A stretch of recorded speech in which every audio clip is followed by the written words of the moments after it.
bit more, y'all, okay? And we're going to get to our next section. This happened, Jim Jones, even though like Jonestown, if you're not familiar with that whole incident didn't take place until 78. Jim Jones was around a lot longer than that, obviously.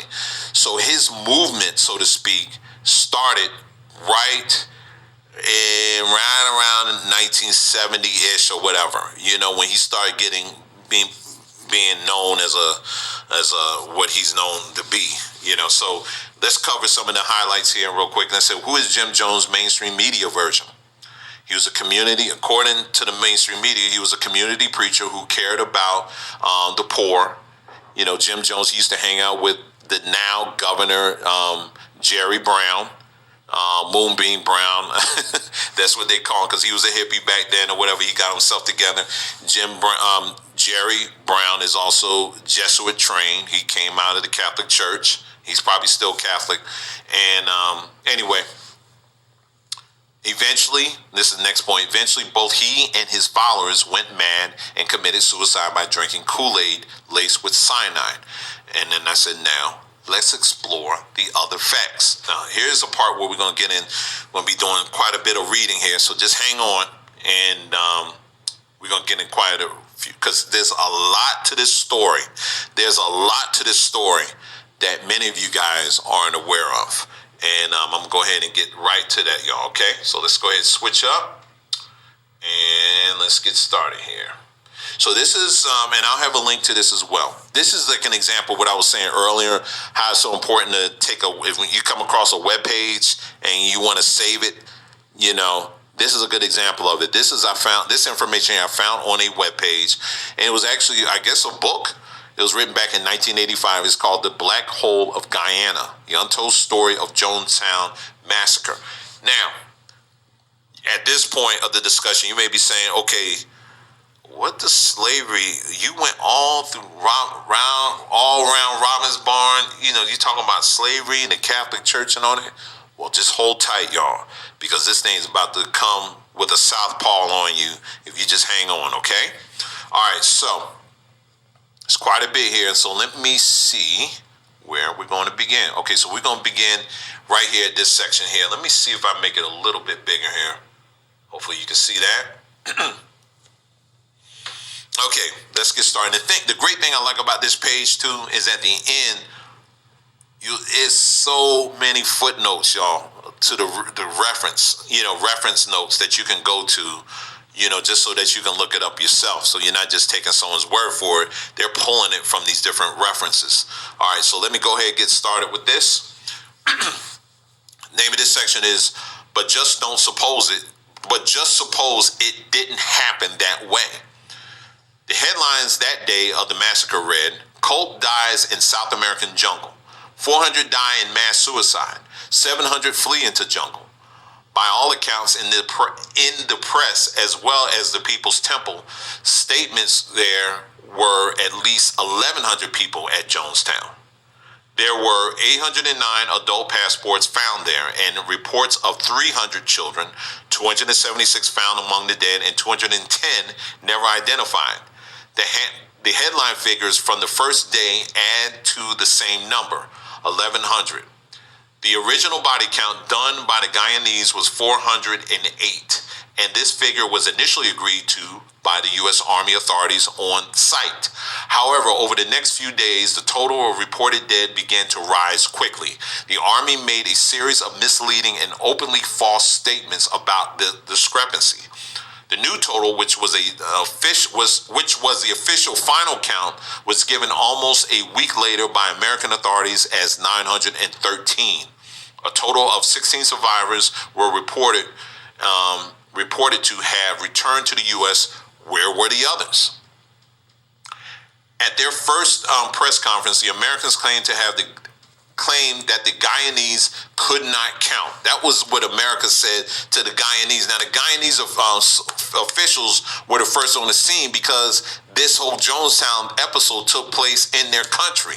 So they had people counting the bodies. And so here's the United States saying, well, their count, because I think initially the count was low. It was like 400 bodies. So the Americans came in and was like, no, it was a lot more than that. They just don't know how to count. I mean, how arrogant, okay? The local people had carried out the gruesome job of counting the bodies and later assisted American troops in the process of poking holes in the flesh lest they explode from the gases of decay. Then the Americans proposed another theory that they had missed seeing a pile of bodies at the back of the pavilion. How do you do that? Come on. Anyway, the structure was the size of a small house and they had been at the scene for days. Finally, we are given the official reason for the discrepancy.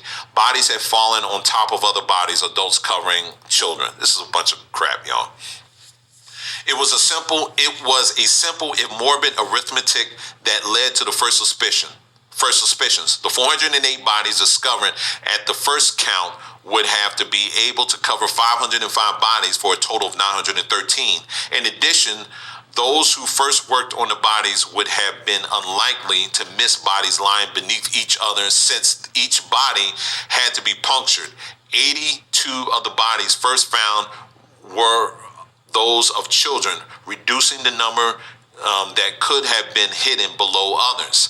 A search of nearly 150 photographs, aerial and close-up, fails to show even one body lying under another, much less 500. So again, it's uncovering just lie after lie after lie of what happened there, okay? It seemed the first reports were true. 400 had died and 700 had fled to the jungle. The American authorities claimed to have searched for people who had escaped but found no evidence of any in the surrounding area. At least 100 Guyanese troops were among the first to arrive, and they were ordered to search the jungle for survivors. In the area at the same time, British Black Watch troops were on training exercise, quote unquote, wink wink, with nearly 600 of their best trained commandos. Soon American Green Berets were on site as well. The presence of these soldiers, specially trained in covert killing operations, may explain the increasing numbers of bodies that appeared. Again, here we got these coincidences again with the United States. You know, it just so happens to have all these special troops there who are trained to do these types of killings. They just so happen to be in Jonestown area at that time, okay? Just like 9/11, the same thing. They just so happen to be in training when all that went down, okay? So you see that this line that our government constantly gives us over and over again, you know, it's just a lie. It's lie on top of lie. Most of the photographs show the bodies in neat rows face down. There were few exceptions. Close shots indicate drag marks as though the bodies were positioned by some after death. It is possible that 700 who fled were rounded up by these troops, brought back to Jonestown, and added to the body count. If so, the bodies would indicate the cause of death. A new word was coined by the media: suicide murder. But which was it? Autopsies and forensic science are a developing art. The detectives of death use a variety of scientific methods and clues to determine how people die, when they expire, in a specific the specific cause of death. Dr. Mutu, the top Guyanese pathologist, was at Jonestown within hours after the massacre. Refusing the assistance of the U.S. pathologist, he accompanied the teams that counted the dead, examined the bodies, and worked to identify the deceased. While the American press screamed about the Kool-Aid suicides, Dr. Mutu was reaching a much different opinion. There are certain signs that show these types of poisons that led to the end of life. Cyanide blocks the message from the brain and muscles and by changing body chemistry in the central nervous system.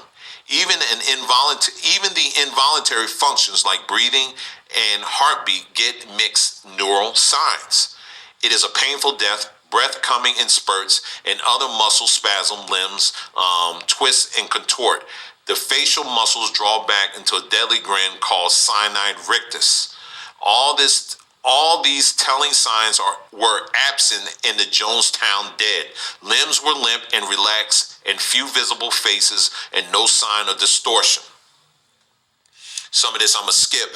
It's a reason why I'm reading all this, because again, and that, like I said again, I do want you to again to get to this article, this paper, and read it yourself, because there's a lot in here, y'all, that completely dispels the myth that all these people sat up there and drank Kool-Aid and killed themselves. That's not true. Okay.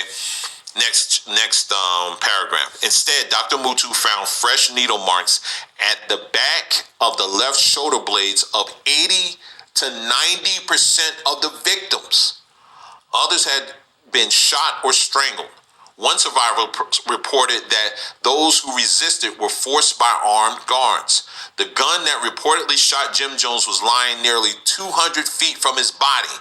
Not a likely suicide weapon. So Jim Jones supposedly shot himself in the head, threw the gun 200 feet away from him, and he died. Okay. As chief medical, 200 feet point, not likely a suicide weapon. As chief medical examiner, Mutu's testimony to the Guyanese grand jury investigating Jonestown led to their conclusion that all but 3 of the people were murdered by persons unknown. Only 2 had committed suicide, they said. Several pictures showed the gunshot wounds on the bodies as well. The U.S. Army spokesman, Lieutenant Colonel Schuler, said no autopsies were needed. The cause of death is not an issue here. The forensic doctors who later did autopsies at Dover, Delaware, were never made aware of Dr. Mutu's findings. Okay, so I think I'm going to skip some of this stuff because it's a lot, y'all.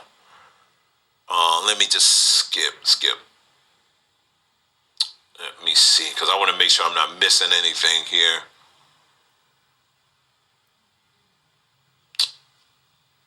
Okay. There's a lot of other details there. Let's see. Try to tell. Okay. So from this point on out, I highlighted the parts that stuck out to me. Okay. All right, here we go. At the Jonestown site, survivors described a special group. Now, these parts I want you to pay attention to, okay? Because I'm going to bring it all together. At the Jonestown site, survivors described a special group of Jones followers who were allowed to carry weapons and money and to come and go from the camp. These people were all white, mostly males. They ate better and worked less than the others, and they served as an armed guard to enforce discipline, control labor, and restrict movement. Among them were Jones's top lieutenants, including George Philip Blakely. Blakely and others regularly visited Georgetown, Guyana, and made trips in the seagoing boat, the Cudjoe. He was privileged to be aboard the boat when the murders occurred. The special armed guard survived the massacre. Many were trained and programmed killers like zombies who attacked. Let me skip here. Some were used as mercenaries in Africa and elsewhere. They're talking about the special guard in Jonestown. Now listen to this. The dead were 90% women and 80% black. So 80% black people were part of this massacre that took place in Jonestown. It is unlikely that men armed with guns and modern crossbows would give up control and willingly be injected with poisons. It is much more likely that they forced nearly 400 people to die by injection and then assisted in the murder of 500 more who attempted to escape. One survivor clearly heard people cheering 45 minutes after the massacre. Despite government claims, they are not accounted for, nor is their location known. Skipping. Okay, here we go. A congressional aide was quoted in the AP wires on May 19th, 1979. There were 120 white brainwashed assassins out from Jonestown awaiting the trigger word to pick up their hit. All right, this is under the section of who was Jim Jones. Okay, so kind of set the stage a little bit about Jonestown and what happened there. You had a bunch of Jim Jones himself who's white. Then all the people who had guns and stuff were white, okay? But 80% of the people who died in Jonestown were black. Okay, we'll continue. Jim Jones grew up in Lynn in southern Indiana. His father was an active member of the local Ku Klux Klan that infested that area. His friends found him a little strange and was interested in preaching the Bible and religious rituals. Perhaps more important was his boyhood friendship with Dan Mitrione, confirmed by local residents. Okay, scrolling here. Dan Mitrione, Jones's friend, moved on to the CIA financed International Police Academy, where police trained in counterinsurgency and torture techniques from around the world. Jones, a poor internet preacher, suddenly had money in 1961 from a trip to quote-unquote minister in Brazil, and he took his family with him. Now, Brazil, if you look on the map, is right below Guyana. It's just right below Guyana. By this time, he had adopted Beekman and 8 children, both black and white. His neighbors in Brazil distrusted him. He told them he worked with U.S. Navy intelligence. This is what the neighbors said Jim Jones told him. His transportation and groceries were being provided by the U.S. Embassy, as was the large house he lived in. His son, Stefan, commented that he made regular trips to Belo Horizonte, site of the CIA headquarters in Brazil. An American police advisor working closely with the CIA at the point, Dan Mitrione, was there as well. Mitrione had risen up the ranks quickly and was busy training foreign police in torture assassination methods. And then it goes on with that.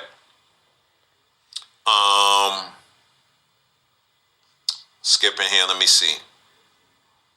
Okay, so now we get on to when Jones, he was in Brazil, basically at an,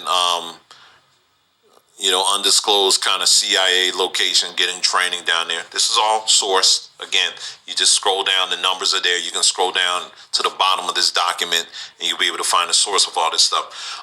With his new wealth, Jones was able to travel to California and establish the first People's Temple in Ukiah, California in 1965.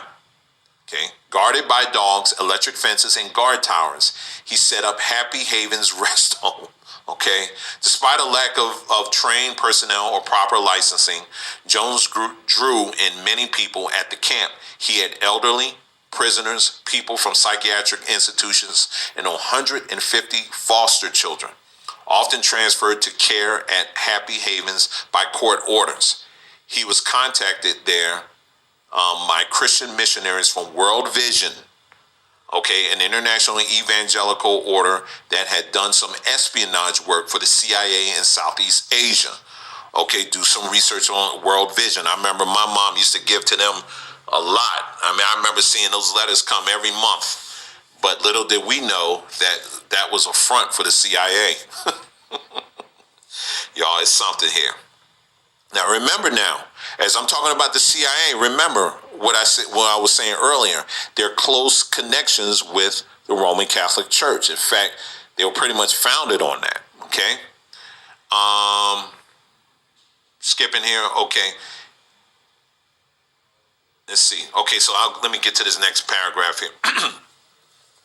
Jones basically was known as the Messiah from Ukiah. As he was known then, he met and recruited Timothy Stowen, a Stanford graduate and member of the city's DA office, and wife Grace. Okay, let me skip here a little bit. Let's see. Okay. He hooked up with these people, and their last name is the Laytons, okay? And they said the Laytons were a well-heeled aristocratic family. Dr. Layton donated at least $250,000 to Jones. His wife's son and daughter were all members of the temple. George Blakely, who married Debbie Layton, was from a wealthy British family. He donated $60,000 to pay the lease of a 2,700-acre Guyana site in 1974. Okay, and they said Lisa Phillips Layton had come to the U.S. from a rich Hamburg banking family in Germany. Most of the top lieutenants around Jones were from wealthy, educated backgrounds, many with connections to the military or intelligence agencies. These were the people who would set up the bank accounts, complex legal actions, and financial records that put people under the temple control. So let me stop here for a second. So as you can see now, just like for some of y'all, if you've been following, this is kind of, this story is probably about a year or so old, the whole Pizzagate thing. If you haven't been following that, I would advise you to look into that. You'll see that there's a sick network, global network of people who are involved in stuff like this. You can't tell me these people didn't know what was going to happen. You can't tell me this just like all of a sudden happened. You got all these aristocratic families that was involved in what was going on down in Guyana, okay? And so far, let's piece this together. We got the CIA, which was basically founded in part by the Catholics, who, by the way, sent us off from the coast of Africa, told us to forget where we would come from, and sent us to places and I apologize, dodged the hijack. Everybody should be dodging their own damn hijack at this point in time. From that particular part of Africa where that excerpt that I was reading from, they did go to places like Guyana, Brazil, and all that kind of stuff. And I can talk more about that in another time, but how the Catholic Church parceled out South America between Spain and Portugal. But Guyana was in part of that slave trade. So 80 to 90% of the people were black.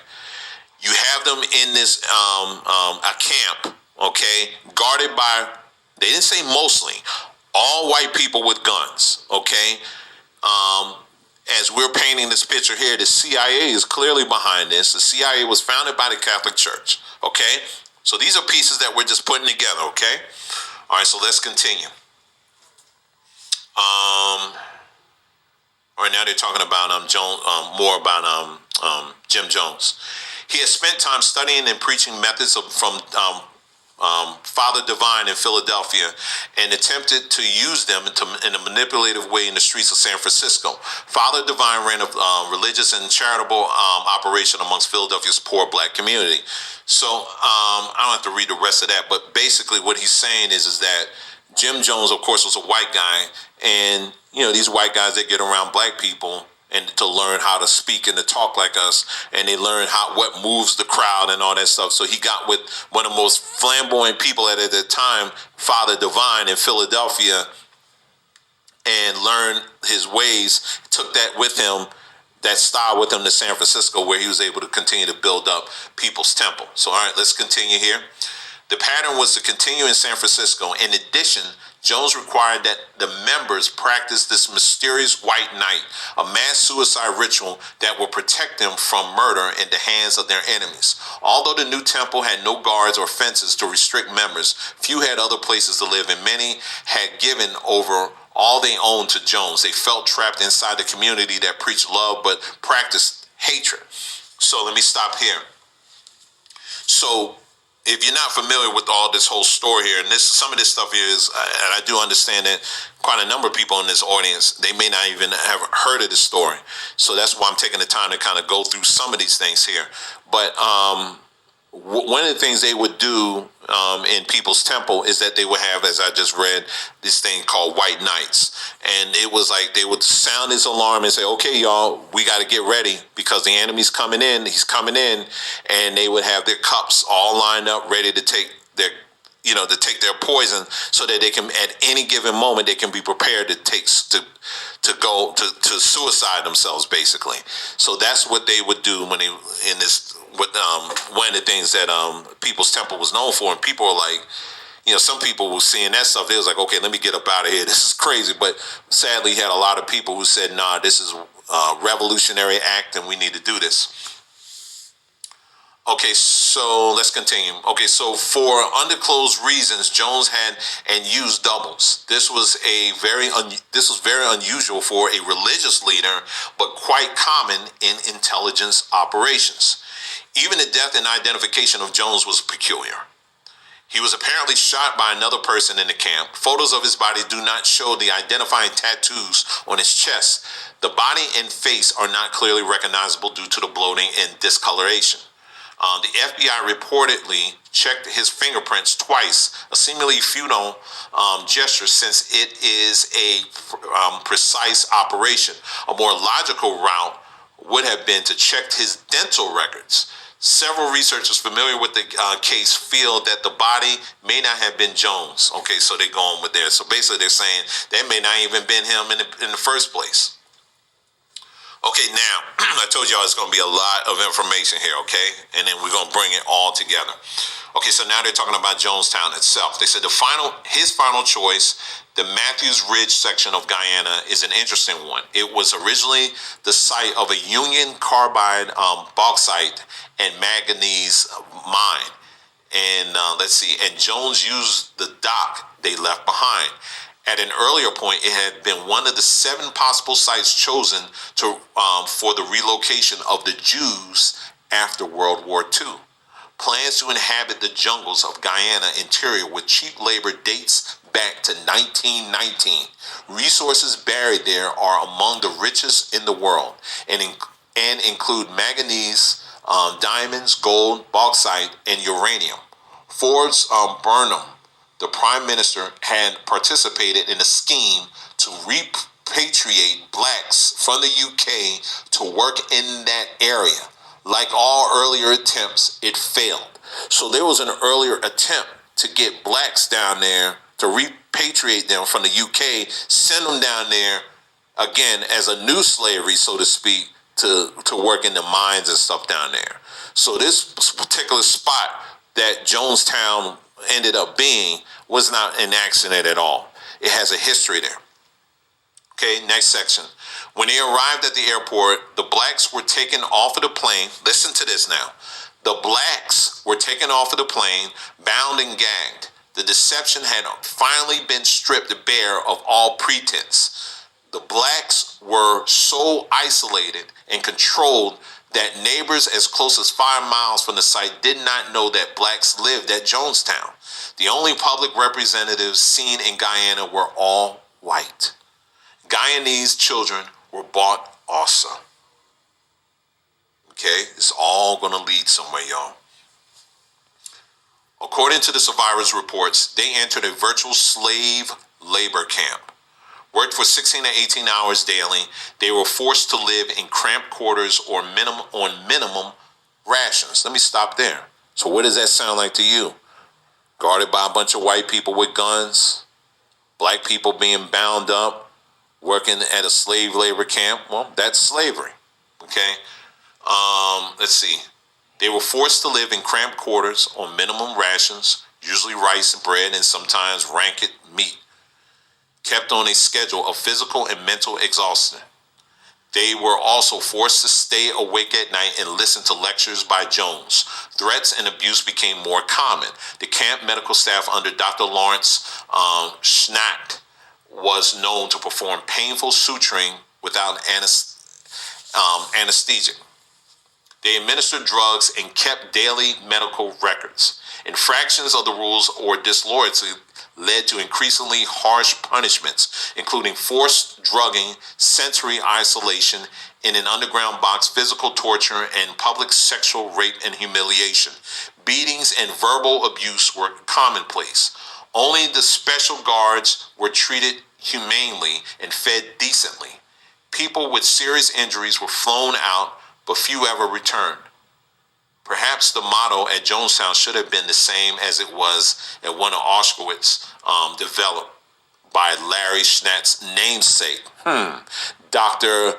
Hjalmar, I can't say that, Hjalmar Schnatt, the Nazi Minister of Economics.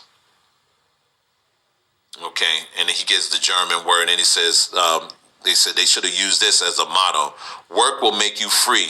Guyana even considered setting up an Auschwitz-like museum at the site, but abandoned the idea.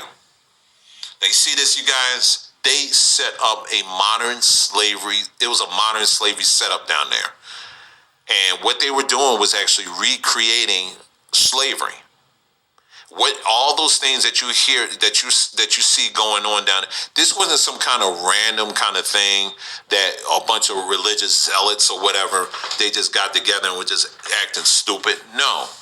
The fact that you got these top doctors down there every day was monitoring their they were getting physical examinations every day. And this is in other accounts that I read. Every day, every person, a part of that camp, would get a small cup of medications, pharmaceuticals, and they had to take those every day. Now, where did they get the money for all that from? Okay. Let me see here.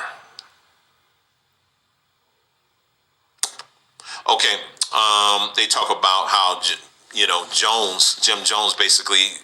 He had, they said, estimated between $26 million to $2 billion, and he had money scattered in accounts all throughout the world, like all over the place, Swiss bank accounts, all this stuff. So he wasn't crazy, y'all. Okay, they try to make like he was crazy. He was not crazy. Okay, so I'm skipping here, y'all. Okay, because I just want to get to the end of this, because you guys have been, whoever's listening to this now, you guys have been extremely patient, and I just want to get to the meat of everything here. And I hope you're learning something in the process. To comprehend this well-financed, sinister operation, we must abandon the myth that this was a religious commune and study instead the history that led to the formation of Jonestown. It was an experiment, part of a 30-year program called MK Ultra, the CIA and military intelligence code name for mind control. A close study of, and then they talk about a close study of Senator Irving's 1974 report. It's called Individual Rights and the Government's Role in Behavior Modification, shows that these agencies had certain target populations in mind for both individual and mass control. Blacks, women, prisoners, the elderly, and young, and inmates of psychiatric wards were selected as potentially violent.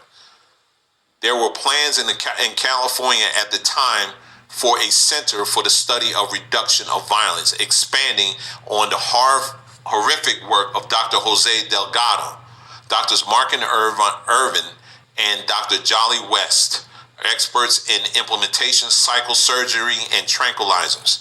The guinea pigs were to be drawn from the ranks of the target populations and taken to an isolated military base in California. In that same period, Jones began to move his temple members into Jonestown. They were the exact population selected for these tests. So again, this was not an accident. All these people that they gathered, this was purposely planned to target these particular groups of people. Again, 80% of these people were black, 90% of them were women. On the scene, Jonestown Guyanese troops discovered a large cache of drugs, enough to drug the entire population of Georgetown, Guyana, well over 200,000 people. So they said Georgetown. Georgetown, again, was a town not too far from Jonestown. So Jonestown supposedly had 1,100 people. They're saying the amount of drugs that they found at Jonestown was enough to cover a population of 200,000 people. So again, all these people in this camp were basically broke, except Jim Jones. So where are they getting the money from to get all these specific type of drugs? And when you look at these drugs, all these drugs could be categorized as downers. They weren't hallucinogenic. They were more downers. They were meant to suppress emotions.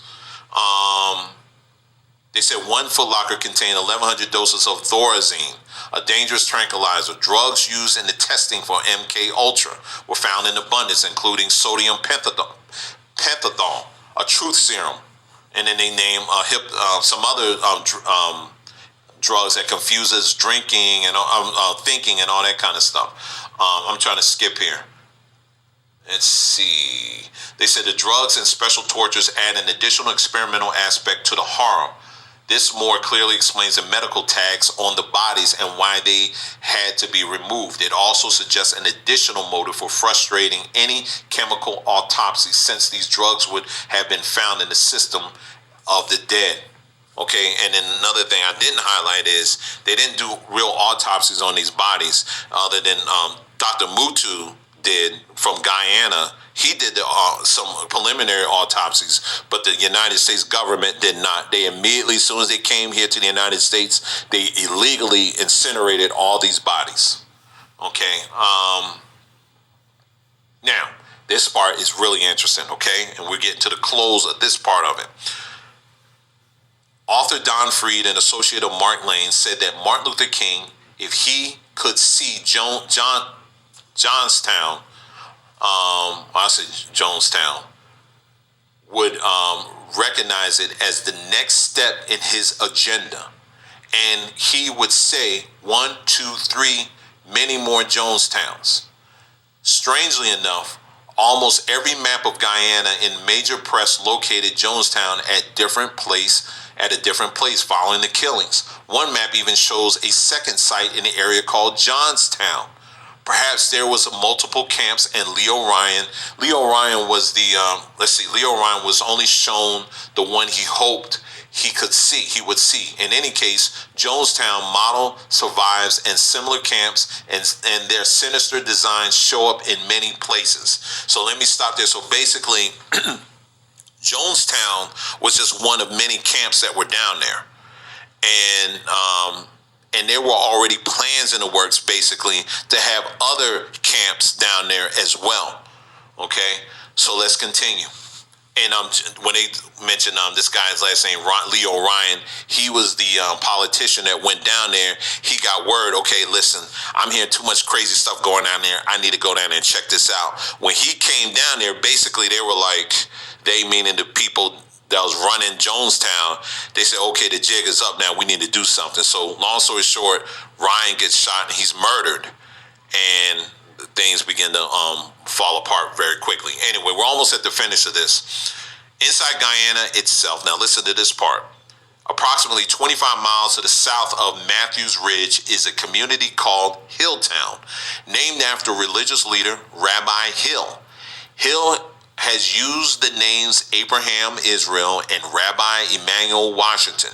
Hilltown, set up about the same time as Jonestown, followed the departure of David Hill, who was known in Cleveland. A fugitive of the U.S. courts, Hill rules with an iron fist over some 8,000 black people from Guyana and America, who believe they are the lost tribes of Israel and the real Hebrews of biblical prophecy.